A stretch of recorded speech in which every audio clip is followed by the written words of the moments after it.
wabarakatuh. Sebelumnya perkenalkan, nama saya Taki Naryama Ramadan Wardias dengan 3 digit NIM terakhir 095 dari program studi teknologi rekayasa otomasi. Jadi di video kali ini saya akan menjelaskan terkait dengan sistem kendali temperatur dengan Autonix TK4S T4RN dengan cara pengambilan data secara manual. Nah, jadi di video kali ini mungkin saya hanya akan mendubbing dari video yang sudah saya buat dengan kelompok saya kemarin di praktikum dasar sistem kontrol. Jadi kita langsung aja ke videonya. Nah, pada video kali ini kelompok saya sedang melakukan pengambilan data secara manual dengan menggunakan modul yang sudah disediakan. Nah, tentunya pada praktikum kali ini juga dapat diketahui bahwa di sini kita juga mempelajari tentang sistem open loop dan juga closed loop, yang dimana perbedaan antara sistem open loop dan juga closed loop adalah sistem open loop tidak memiliki feedback ataupun umpan balik, sedangkan dari sistem closed loop dia memiliki umpan balik alias feedback dari output ke inputnya.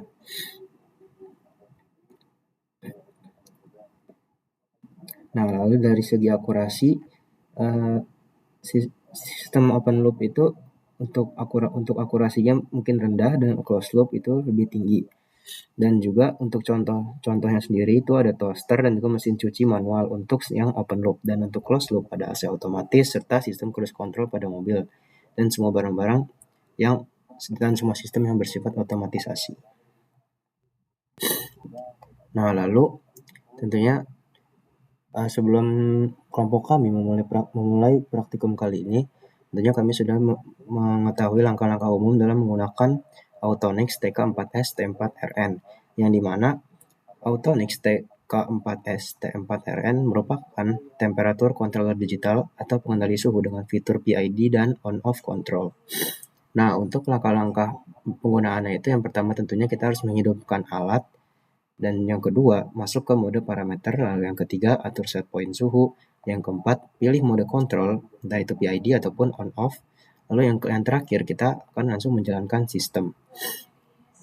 Nah, untuk proses pengambilan datanya tentunya kami mengamati nilai PV alias proses value di layar yang menunjukkan suhu aktual. Lalu yang kedua kami mencatat waktu dan juga proses value-nya secara berkala, semisal setiap 10 detik. Lalu yang ketiga kami juga melanjutkan pencatatan hingga sistem mencapai suhu yang stabil alias sampai lampu sudah mencapai suhu yang stabil. Nah, lalu yang terakhir, data yang kita ambil tentunya digunakan untuk menggambar kurva respon suhu dan juga menganalisis performa kontrol.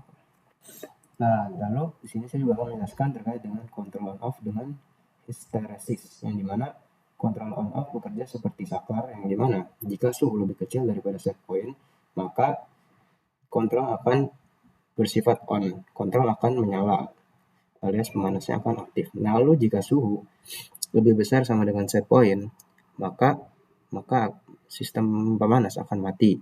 Nah, di sini hysteresis sendiri ditambahkan agar sistem tidak cepat on ataupun off berulang kali di sekitar titik set point. Nah, lalu untuk kontrol PID itu sendiri alias proportional integral derivative yang sudah kita pelajari dari sebelum-sebelumnya, PID merupakan metode kontrol yang menggunakan 3 aksi utama. Yang pertama proporsional atau P yang mengoreksi kesalahan berdasarkan besar nilai error. Lalu yang kedua integral mengakumulasi error dari waktu ke waktu untuk menghilangkan nilai error tetap alias steady state error. Dan yang ketiga derivatif yang dimana dia memperkirakan arah perubahan error dan juga membantu meredam osilasi. Dan berikut adalah video semasa kami menjalankan praktikum dan pengambilan data secara manual dengan menggunakan modul yang sudah disediakan ini.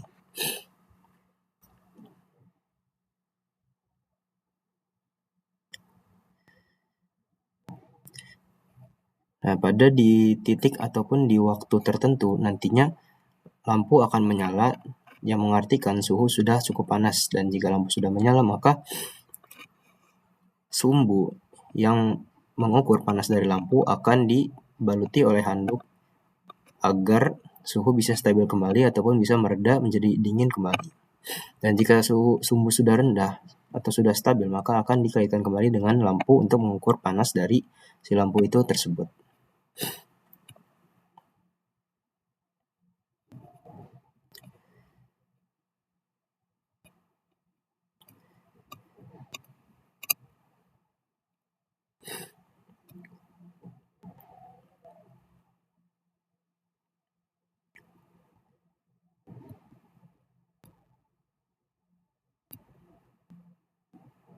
Ya mungkin tidak perlu melihat video terlalu lama dikarenakan memang sangat lama juga untuk pengambilan data secara manual ini sendiri. Mungkin cukup sekian penyampaian dari saya terkait dengan penggunaan sistem